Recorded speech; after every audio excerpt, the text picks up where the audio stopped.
இசையமைப்பாளர் இளையராஜா ஜீவா தம்பதிக்கு 1979 ஆகஸ்ட் 31 பிறந்தவர் தான் யுவன் சங்கர் ராஜா.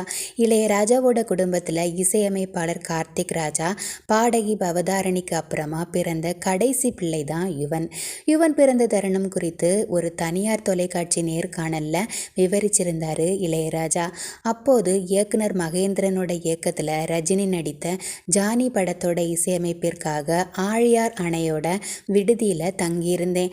அப்போதான் இவன் பிறந்திருக்கான் அப்படிங்கிற செய்தி எனக்கு வந்துச்சு.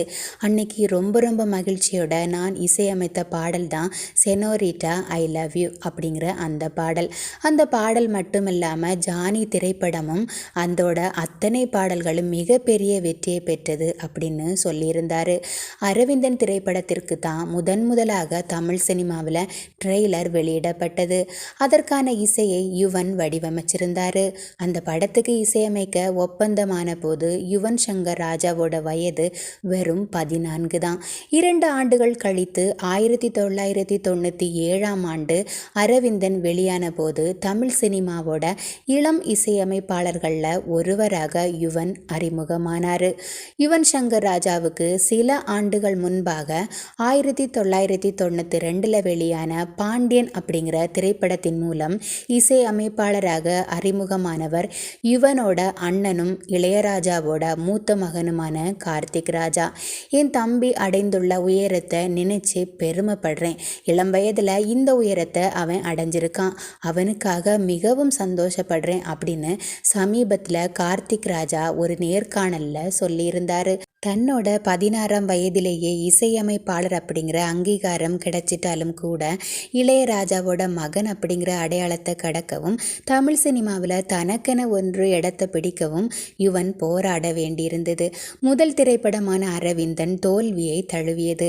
அதைத் தொடர்ந்து யுவனோட இசையில் வெளியான வேலை, கலாட்டா கல்யாணம் போன்ற திரைப்படங்களும் எதிர்பார்த்த வெற்றியை பெறல.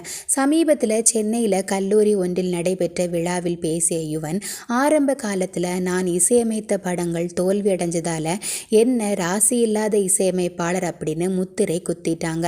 அதுக்கப்புறமா எனக்கு பட வாய்ப்புகள் எதுவுமே வரலை. இதை நினச்சி பல முறை நான் அழுதுருக்கேன். அதிலிருந்து மீள வேண்டும் அப்படிங்கிற வகையில் என்னோட இசையில் அதிக கவனம் செலுத்த தொடங்கினேன். அதனால தான் இப்போ உங்கள் முன்னாடி நிற்கிறேன் அப்படின்னு சொல்லியிருந்தார். இயக்குனர் வசந்த் இயக்கத்தில் 1999 வெளியான பூவெல்லாம் கேட்டுப்பார் திரைப்படம் யுவனுக்கு ஒரு பெரிய அடையாளத்தை கொடுத்திருந்துச்சு. யுவன் 2000 தீனா திரைப்படத்துக்கு இசையமைத்தார். தீனா நடிகர் அஜித்குமாரோட திரை வாழ்வில் முக்கியமான திரைப்படம். அதில் வத்தி குச்சி பத்திக்காதடா அப்படின்னு எஸ்பிபி குரலில் ஒரு மாஸ் பாடல், அப்புறமா ஹரிஹரனோட குரலில் சொல்லாமல் தொட்டு செல்லும் தெண்டல் அப்படிங்கிற அற்புதமான மெலடி பாடல் அப்படின்னு ரசிகர்களை கவர்ந்தார்.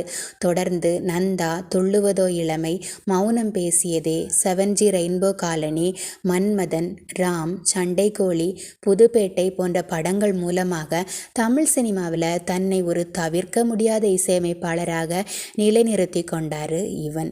இளம் ரசிகர்களை பெரிய அளவில் பெற்ற யுவனின் பாடல்கள் இளைஞர்கள் தங்கள் காலர் டியூன்களாக வைக்கும் அளவுக்கு புகழ் பெற்றது.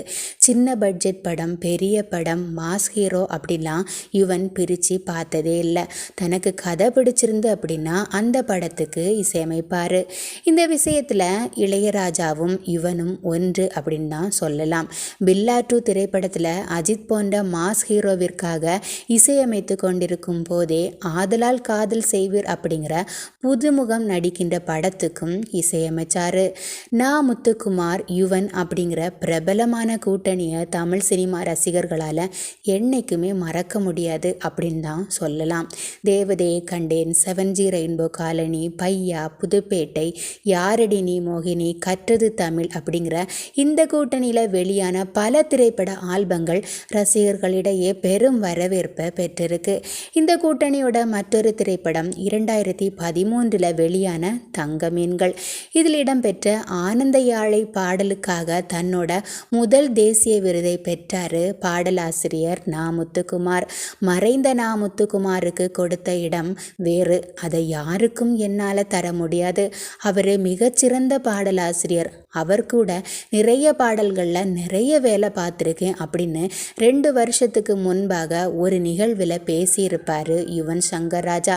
கடந்த 2006ஆம் ஆண்டு வெளியான பட்டியல் படத்திற்கும் 2010ஆம் ஆண்டு வெளியான பையா படத்திற்கும் தமிழக அரசோட சிறந்த இசையமைப்பாளர் விருதை பெற்றிருக்காரு யுவன்.